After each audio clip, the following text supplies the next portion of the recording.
लोकप्रिय विधायक और वर्तमान में प्रत्याशी श्री बाबूराम पासवान जी, पूर्व जिलाध्यक्ष श्री राकेश गुप्ता जी,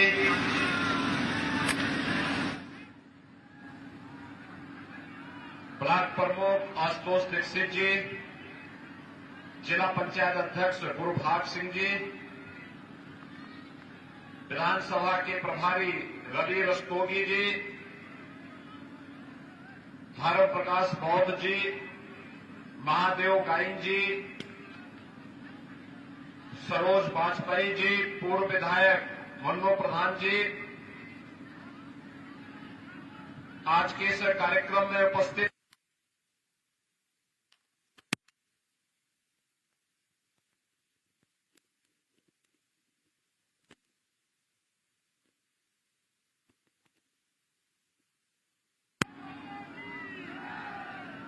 भाइयों बहनों, मां गोमती के उद्गम स्थल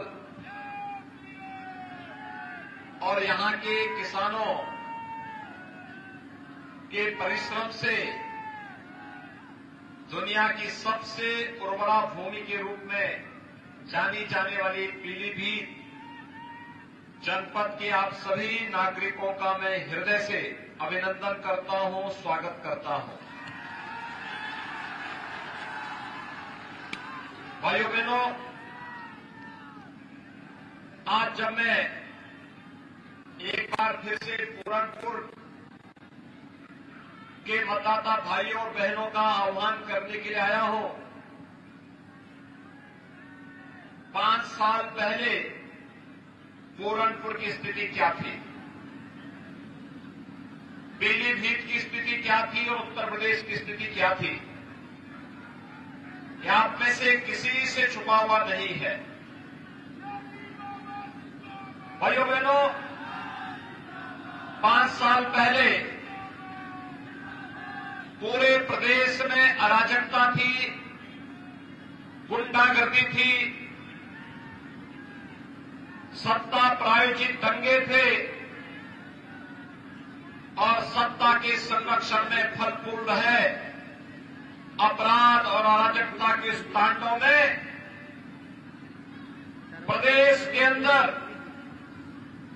कोई भी अपने आप को सुरक्षित महसूस नहीं करता था। लेकिन 5 साल के अंदर भारतीय जनता पार्टी की सरकार ने जो कार्य प्रदेश के अंदर किए, आज उसका परिणाम है। 5 साल में कोई दंगा प्रदेश में नहीं हुआ, आज प्रदेश में कर्फ्यू नहीं, आज व्यापारियों पर और महिलाओं पर कोई बमबाजी नहीं कर सकता। आज भाइयों बहनों, कर्फ्यू का स्थान कांवड़ यात्रा ने ले लिया है और बमबाजी का स्थान हर हर बम बम का नारा लगाने वाले कांवड़ यात्रियों ने ले लिया है। प्रदेश के अंदर 25 करोड़ नागरिकों को सुरक्षा की गारंटी है, तो विकास के पथ पर बढ़ रहा हमारा पीलीभीत,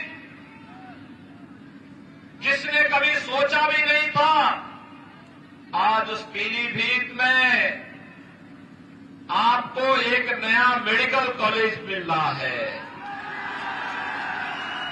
मेडिकल कॉलेज निर्माण की आपका सपना, दशकों का सपना साकार हो रहा है।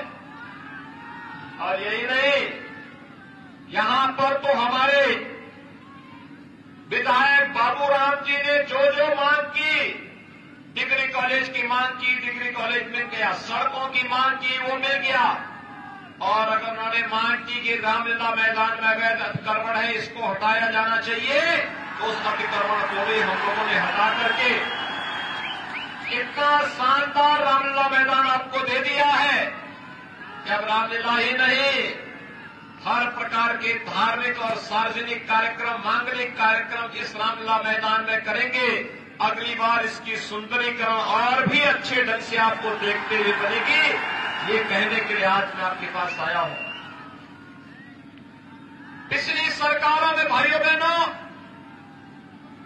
अन्नदाता किसान आत्महत्या करता था, गरीब भूख से मरता था, जंगल राज की स्थिति थी, अपराधी सत्ता पर हावी होकर के थानों का संचालन हिस्ट्री शीटर करते थे, व्यापारी तबाह था, नौजवान बेरोजगार था, चारों ओर अराजकता का वातावरण 2017 के पहले था। भाइयों बहनों, आप देख सकते हैं फर्क साफ है। 2017 के पहले जो सरकार थी, याद करिए कल अहमदाबाद की एक न्यायालय ने अहमदाबाद के सीरियल ब्लास्ट में 38 आतंकवादियों को सजा दी, उसमें से फांसी की सजा भी दी गई, आजीवन कारावास की सजा भी दी गई। और भाइयों बहनों, उत्तर प्रदेश के भी उसमें से कुछ आतंकी थे और उनमें से एक आतंकवादी का परिवार तो समाजवादी पार्टी के राष्ट्रीय अध्यक्ष के साथ समाजवादी पार्टी को वोट मांगते हुए देखा है आपने। समाजवादी पार्टी का प्रचार कर रहा है। आप अनुमान कर सकते हैं, सपा नई हवा है, वही सपा है। सपा का साथ यानी सपा का हाथ आतंकवादियों के साथ ये एक बार फिर से साबित हो गया है। आगे 2012 में जब समाजवादी पार्टी की सरकार बनी थी, उस समय समाजवादी पार्टी ने पहला काम कोई किया था तो दर्जन भर से अधिक आतंकवादियों के मुकदमों को वापस लेने का कार्य किया था।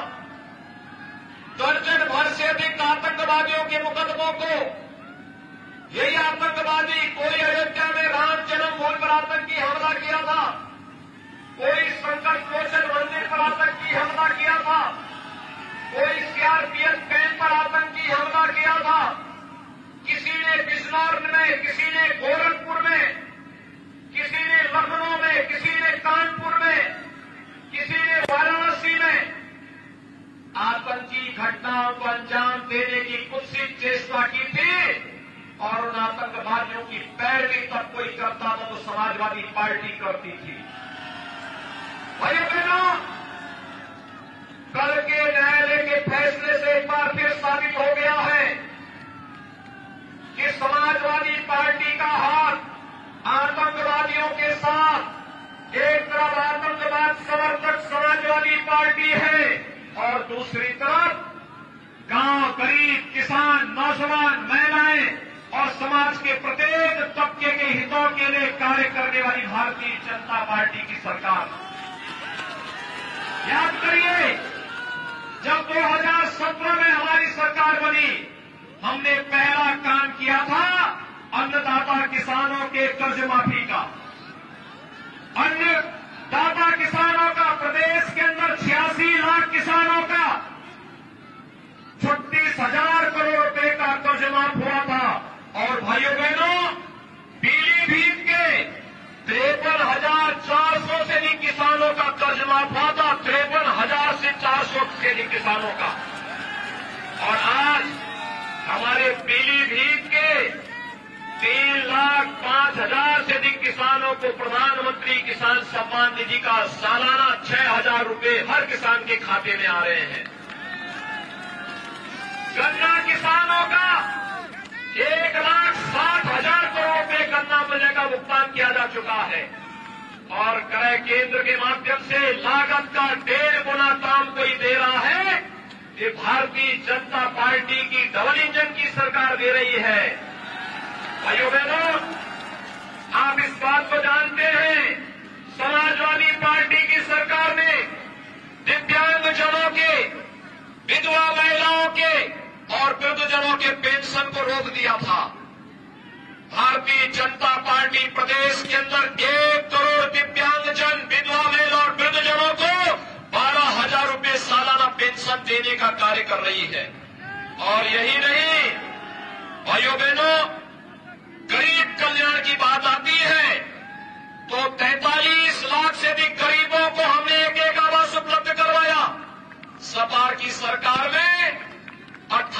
1000 गरीबों को भी मकान नहीं मिल पाए थे। आज जब मैं आपके पास आया हूं आपसे कहने के लिए, कोरोना प्रबंधन आपके सामने, फ्री में टेस्ट, फ्री में उपचार, फ्री में वैक्सीन। कितने लोगों ने वैक्सीन ले ली है यहां पे? अभिनंदन आपका, पूरनपुर वासियों का, पीलीभीत वासियों का अभिनंदन जिन्होंने वैक्सीन लिया। ये वैक्सीन कोरोना के खिलाफ देश की लड़ाई का प्रतीक है। कोरोना हारेगा, भारत जीतेगा। और भाइयों बहनों, थर्ड वेव कब आई, कब चली गई, कोई पता नहीं। हमारा उत्तर प्रदेश सुरक्षित है, लेकिन जो लोग कोरोना के समय गुमराह करते थे कि मोदी वैक्सीन है, बीजेपी वैक्सीन है, आज उनको मुंहतोड़ जवाब दीजिए। अगर ये वैक्सीन हमारी जान बचाती है तो इसी वैक्सीन के पक्ष में भारतीय जनता पार्टी का ही हम समर्थन करेंगे।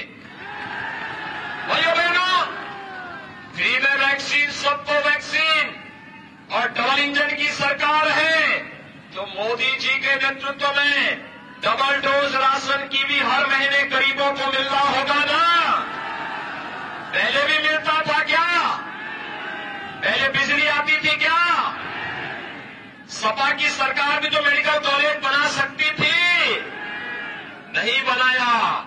और भाइयों बहनों, ये लोग राम भक्तों पर गोली चलाते थे और हमने तो कहा था रामलला हम आएंगे, मंदिर वहीं बनाएंगे। मंदिर का निर्माण भी हो रहा है ना? कौन ये काम कर रहा है? कौन कर रहा है? भाजपा कर रही है। डबल इंजन की भाजपा की सरकार कर रही है। और ये काम इसलिए संभव हो पाया है क्योंकि आपने यहां पर चारों सीटों पर भारतीय जनता पार्टी का विधायक चुन करके भेजा था। मैं आपका आह्वान करना चाहता हूं, आप लोग फिर से बाबूराम जी को चुनाव जिता करके भेजेंगे? सभी लोग तैयार हैं? भारी बहुमत से विजयी बना के भेजेंगे? भाइयों बहनों, भारतीय जनता पार्टी ही सुरक्षा, सम्मान और स्वावलंबन का मार्ग प्रशस्त करेगी। और इसके लिए मैं आपका आह्वान करूंगा, आप सभी लोग भारतीय जनता पार्टी के प्रत्याशी श्री बाबूराम पासवान को, यहां पर श्री विनोद तिवारी जी हमारे पूर्व मंत्री भी हैं, उनके नेतृत्व में भारतीय जनता पार्टी इस चुनाव को अपनी पूरी टीम के साथ, मजबूती के साथ लड़ रही है। और मेरा आप सबसे आह्वान होगा, श्री बाबूराम जी को और भारतीय जनता पार्टी के हमारे जितने भी प्रत्याशी हैं, इनमें संजय गंगवार पीलीभीत से, स्वामी प्रवक्तानंद बरखेड़ा से, विवेक वर्मा बीसलपुर से, इन सभी को आपसे मैं इस बात के लिए आह्वान करूंगा कि इन सबको विजयी बनाने में अपना योगदान दें। जो बात मेरे सामने आई है, यहां पर बंगाली समाज के नागरिकता के बारे में, भाइयों बहनों, मैंने कमेटी गठित कर दी है। कमेटी गठित कर दी है और सरकार आने के बाद इस कार्य को भी सरकार करेगी। और भाइयों बहनों, अन्य विकास की योजनाओं को तो सरकार प्राथमिकता के आधार पर ले रही है। और इसीलिए बाबूराम जी को, बाबूराम जी दिलाइए, अभिवादन करिए जनता का। आप सभी लोग अपना हाथ ऊपर करिए आशीर्वाद का। दोनों हाथ ला करके मेरे साथ बोलेंगे, भारत माता की, भारत माता की, भारत माता की।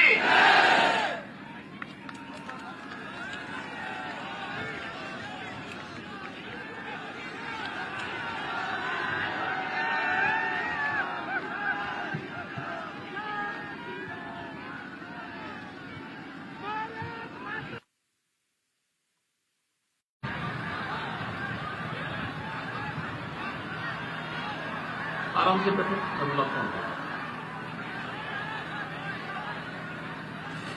हमारे लोकप्रिय विधायक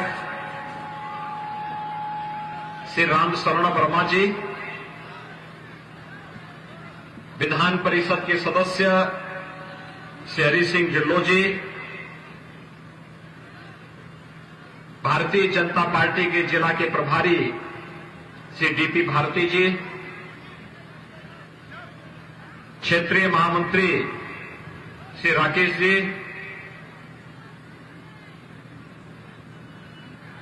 योगी शांतिनाथ जी, चेयरमैन पीसीयू उत्तर प्रदेश श्री सुरेश गंगवार जी,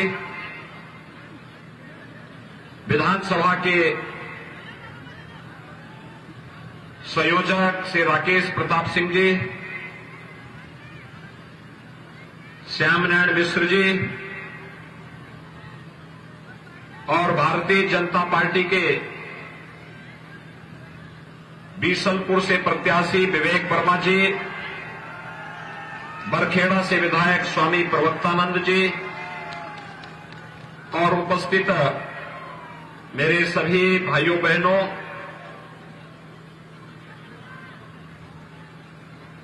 मैं पीलीभीत किस पावन धरा को कोटि कोटि नमन करता हूं। पीलीभीत गोमती नदी का उद्गम स्थल भी है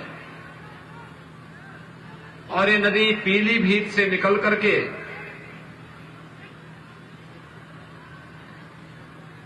लखनऊ मंडल की तमाम जनपदों को सिंचित करती हुई काशी के पास मां गंगा में गोमती का मिलन होता है। मैं पीलीभीत वासियों को इस बात के लिए धन्यवाद देता हूं कि इन्होंने उद्गम स्थल पर जहां मां गोमती विलुप्त हो गई थी, उस स्थल को फिर से श्रमदान के माध्यम से पुनर्जीवित किया है और आज न केवल गोमती की अविरल और निर्मल धारा पीलीभीत में, बल्कि पीलीभीत से लेकर के लखनऊ, सीतापुर लखनऊ होते हुए वाराणसी तक यह अविरल धारा आज भी बह रही है। भाइयों बहनों, आज जब मैं आपके पास बीसलपुर में आया हूं, हमारे वर्तमान विधायक श्री राम शरण वर्मा जी लगातार आपके लिए कई बार से इस क्षेत्र की समस्या को लेकर के लड़ते थे और उसका परिणाम भी आप सबको देखने को मिलता था। याद करिए 2017 के पहले प्रदेश की स्थिति क्या थी। प्रदेश में अराजकता थी, गुंडागिर्दी थी, लूट खसोट थी, हर तीसरे दिन एक दंगा होता था और यहां पर तो उस समय समाजवादी पार्टी का जो विधायक था कैसे रामलीला की जमीन पर कब्जा करता था, कैसे झूठे मुकदमों में यहां के नागरिकों को, भारतीय जनता पार्टी के कार्यकर्ताओं को प्रताड़ित करता था, कैसे किसानों का शोषण करता था, कैसे यहां दंगे हो जाते, छोटी छोटी बात को लेकर दंगे होते थे। लेकिन पिछले 5 वर्षों के अंदर आपने भारतीय जनता पार्टी की डबल इंजन की सरकार की कार्यपद्धति को देखा होगा। इन 5 सालों में प्रदेश में कहीं दंगा हुआ? इन 5 वर्षों में कहीं रामलीला के मैदान में कहीं कब्जा हुआ? भाइयों बहनों, कब्जा तो नहीं हुआ, लेकिन अगर कहीं पहले किसी ने कब्जा किया था, उस कब्जे से मुक्त कराने का काम हम लोगों ने जरूर किया है इन 5 वर्षों में।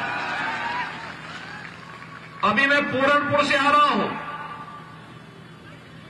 इससे भी बड़ा मैदान वहां पर 2017 में जब हम लोग आए थे, उससे पहले 12 से 17 के बीच उस रामलीला मैदान में भूमाफियाओं ने सत्ता के संरक्षण में समाजवादी पार्टी के गुर्गों ने कब्जा कर लिया था।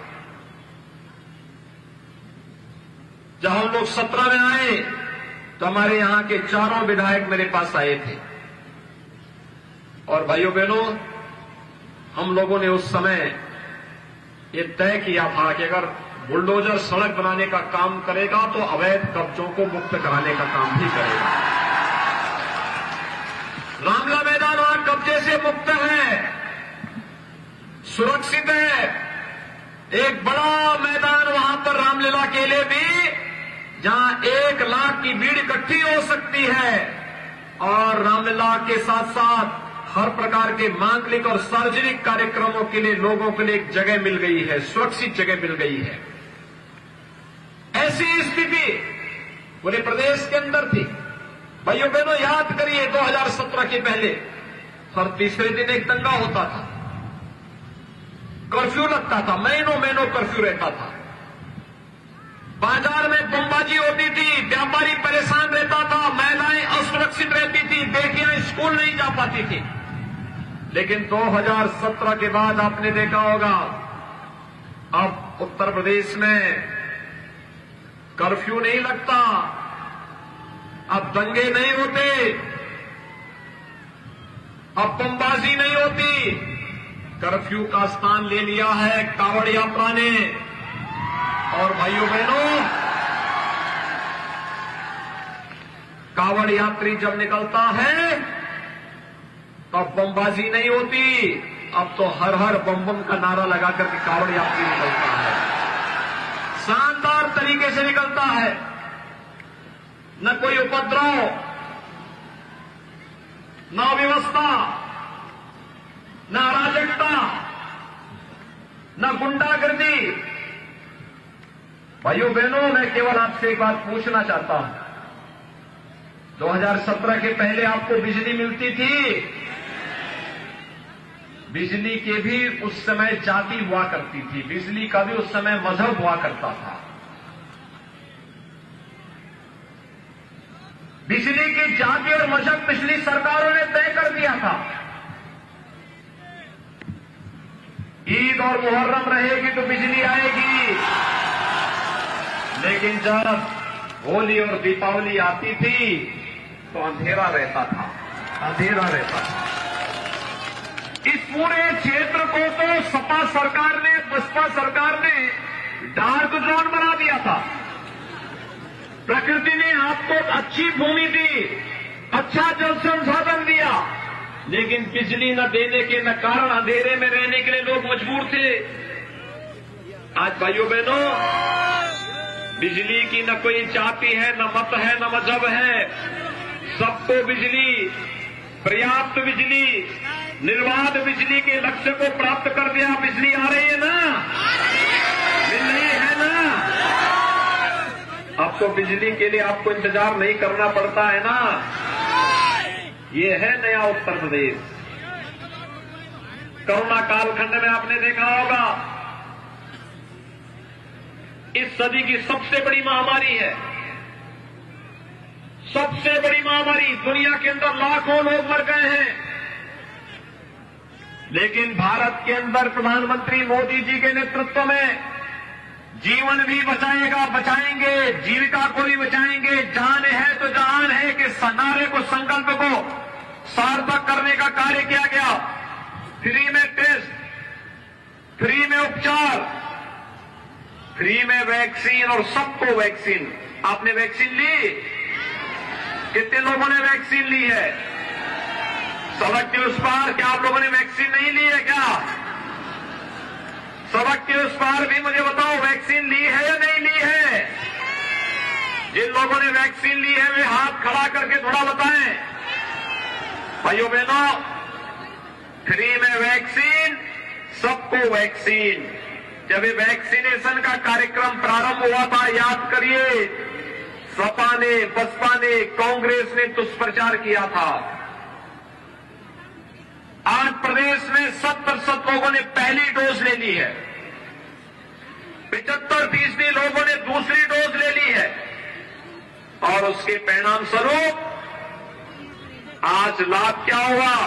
तीसरी वेव कब आई, कब गई, कोई पता ही नहीं लगा। जिस वैक्सीन ने हमारी जान को बचाया है, विपक्ष के लोग बोलते थे मोदी वैक्सीन है, भाजपा वैक्सीन है। आज बोलने की आवश्यकता है, अगर मोदी वैक्सीन से और भाजपा वैक्सीन से जान बच रही है तो हम भाजपा को ही वोट देंगे। वैक्सीन के बारे में जो दुष्प्रचार करते थे उनको मुंह तोड़ जवाब देने की आवश्यकता है, बताने की आवश्यकता है। कि गुमराह करके लोगों के जीवन के साथ खिलवाड़ करने वाले संकट के समय दिन का कहीं अता पता नहीं था। मैं पूछना चाहता हूं, जब कोरोना आया था, कोरोना के दौरान बीजेपी सहयोग कर रही थी। मैंने स्वयं पीलीभीत का दौरा किया था। प्रधानमंत्री जी देश के अंदर दौरा कर रहे थे, मैं प्रदेश के अंदर दौरा कर रहा था। लेकिन भाइयों बहनों, मैं आपसे पूछना चाहता हूं, क्या उस दौरान सपा बसपा कांग्रेस का कोई नेता आपके बीच आया था क्या? हालचाल लेने के लिए आया था क्या? जो संकट का साथी नहीं, वह अवसरवादी होता है। अवसरवादी संकट का साथी डबल इंजन की सरकार थी, भारतीय जनता पार्टी थी। तो वोट भी भारतीय जनता पार्टी को मिलना चाहिए ना? सभी लोग सहमत हैं। और भाइयों बहनों, फ्री में वैक्सीन, सबको वैक्सीन तो दिया ही। डबल इंजन की सरकार है, महीने में 2 बार राशन मिल रहा है ना, डबल डोज राशन भी। ये राशन पहले मिलता था फ्री में, सपा के ने कभी दिया? वे देते कैसे? ये बिजली का पैसा, किसानों की कर्ज माफी का पैसा, ये दवा का पैसा, वैक्सीन का पैसा, राशन का पैसा, ये सभी इनके गुर्गे हड़प जाते थे। और यही पैसा जाता था इनके इत्र वाले मित्र के घर में। इनके इत्र वाले मित्र को तो आपने देखा है ना? इत्र वाले मित्र के लिए ही हम लोग बनाए हैं बुलडोजर। जब बुलडोजर चलता है, ढूंढते ढूंढते इत्र वाले मित्र के ऊपर चढ़ता है, तो नोट के पहाड़ निकलते हैं वहां से। और फिर वही पैसा गरीबों को फ्री में राशन देने में, वही पैसा बिजली देने में, वही पैसा वैक्सीन के लिए और वही पैसा बिजली के लिए भी हम उपयोग में लाते हैं। वे लूटते थे, हम जनता का सहारा बनकर के जनता को सहयोग करते हैं। फर्क साफ है। उन्होंने जाति, मत और मजहब के आधार पर समाज को बांटा है। विकास केवल सिपाही खानदान का किया है। भाइयों बहनों, हम लोगों ने तो सबका साथ और सबके विकास की बात की है। 25 करोड़ प्रदेश की जनता को ही परिवार माना है और उसके सुख दुख में सहभागी बनकर के सरकार हमेशा आपके साथ खड़ी रही है। याद करिए, 2012 में जब समाजवादी पार्टी की सरकार आई थी, समाजवादी पार्टी की सरकार ने पहला निर्णय लिया था आतंकवादियों के मुकदमों को वापस लेना। उन्होंने वाराणसी में संकट मोचन मंदिर या फिर कचहरी पर हमला करने वाले आतंकवादियों के मुकदमों को वापस लिया। श्री राम जन्मभूमि पर आतंकी हमला करने वाले आतंकवादियों के मुकदमों को वापस लेने की चेष्टा की। लखनऊ की कचहरियों पर हमला करने वाले आतंकवादियों की, गोरखपुर में विस्फोट करने वाले आतंकवादियों की, कानपुर में सीरियल ब्लास्ट करने वाले आतंकवादियों की, बिजनौर में विस्फोट करने वाले आतंकवादियों के मुकदमों को वापस लेने की कुत्सित चेष्टा की थी। और भाइयों बहनों, कल आपने देखा होगा गुजरात की अहमदाबाद के एक न्यायालय ने 38 लोगों को मृत्यु दंड और आजीवन कारावास की सजा दी है।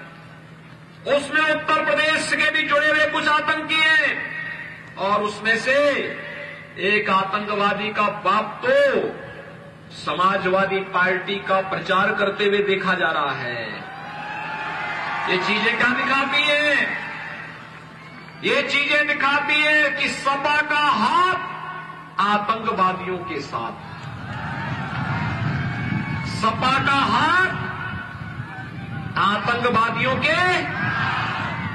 और भारतीय जनता पार्टी जब 2017 में आई थी, तो भाइयों बहनों, हमने सबसे पहला निर्णय क्या लिया था?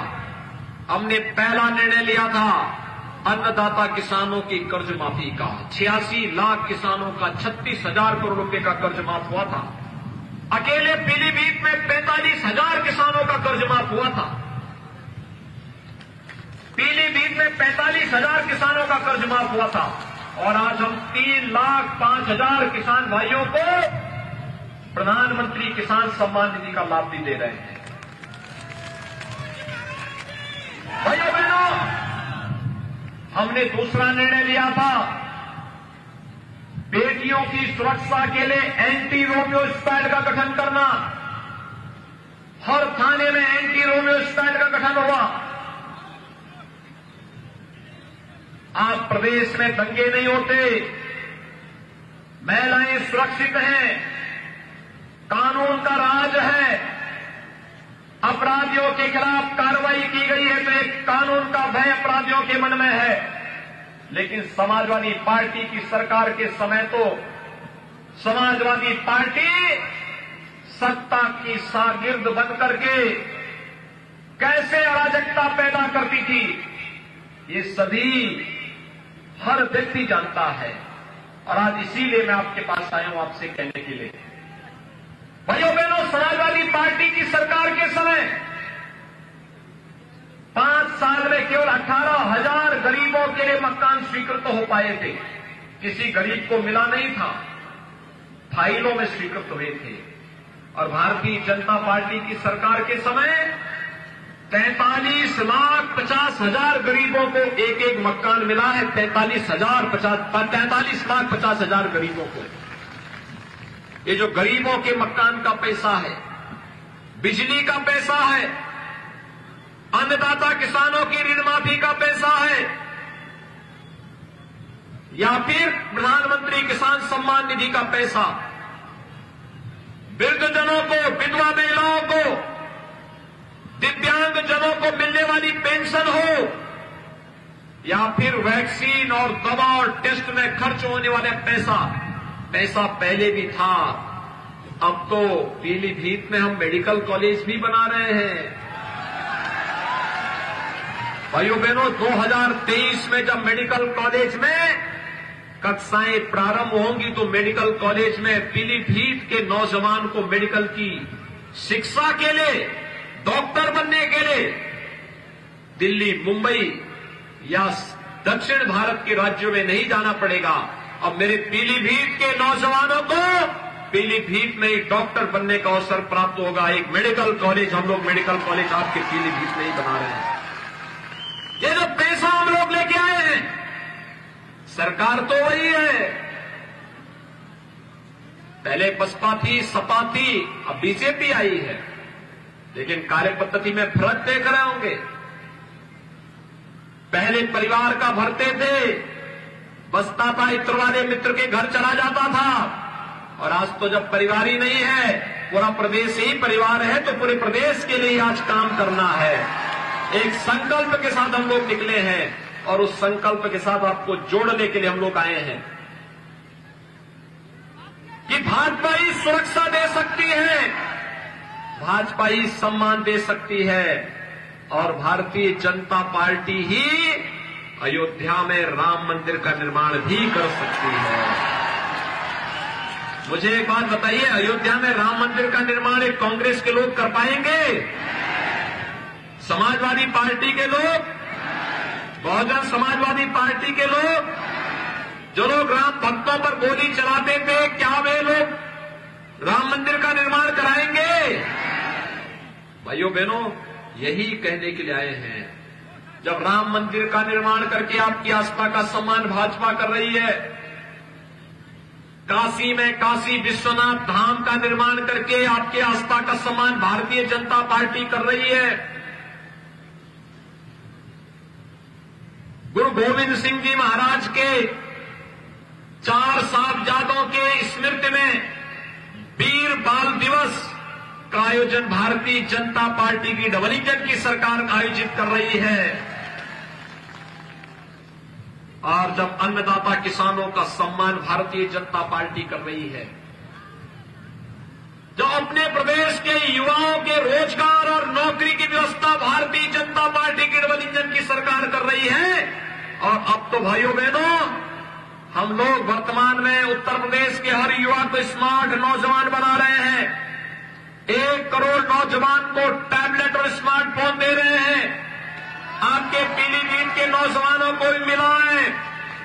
हर स्नातक करने वाले, परास्नातक करने वाले, ITI, polytechnic, engineering, medical, nursing, pharmacy, ये सभी प्रकार के पाठ्यक्रमों में प्रवेश ले हुए हर छात्र को हम लोग टैबलेट भी देंगे, स्मार्टफोन भी देंगे और इसका खर्चा मां बाप पर न आए, इसके लिए डिजिटल एक्सेस भी उसको फ्री में उपलब्ध करवाएंगे। समाजवादी पार्टी को इसमें भी चिढ़ है, चुनाव आयोग को शिकायत कर दिया। ये युवाओं को ये देने की आवश्यकता क्या है? मैंने कहा अभी तो 1 करोड़ दे रहे हैं, 10 मार्च के बाद 2 करोड़ नौजवानों को देंगे, 2 करोड़ नौजवानों को। भाइयों बहनों, मैं इसीलिए आज आपके पास आया हूं। भारतीय जनता पार्टी ने आपके पास सुयोग्य प्रत्याशी दिए हैं, जो युवा भी हो, विकास भी करा सकते हो, आपकी भावनाओं का सम्मान भी करा सकते हो। और इस दिशा से भारतीय जनता पार्टी ने बीसलपुर से श्री विवेक वर्मा को और बरखेड़ा से स्वामी प्रवक्तानंद जी को अपना प्रत्याशी बनाकर के आपके बीच उतारा है। दोनों प्रत्याशी सामने बोलिए। ये दोनों हमारे प्रत्याशी हैं। और पीलीभीत से संजय सिंह गंगवार और पूरनपुर से बाबूराम पासवान भारतीय जनता पार्टी के प्रत्याशी हैं। इन चारों प्रत्याशियों को विजयी बना के भेजेंगे। फिर एक बार 300 पार के लक्ष्य को प्राप्त करने में योगदान देंगे सभी लोग। उस पार भी, इस पार भी छतों के ऊपर जो लोग हैं, उन लोगों से मैं अपील करूंगा, सभी लोग सहमत हैं? भाइयों बहनों, प्रदेश की सुरक्षा के लिए, प्रदेश की समृद्धि के लिए, प्रदेश की खुशहाली के लिए भारतीय जनता पार्टी आवश्यक है। और इसके लिए क्या इनको विजयी बना के भेजेंगे? सभी लोग मेरे साथ बोलेंगे,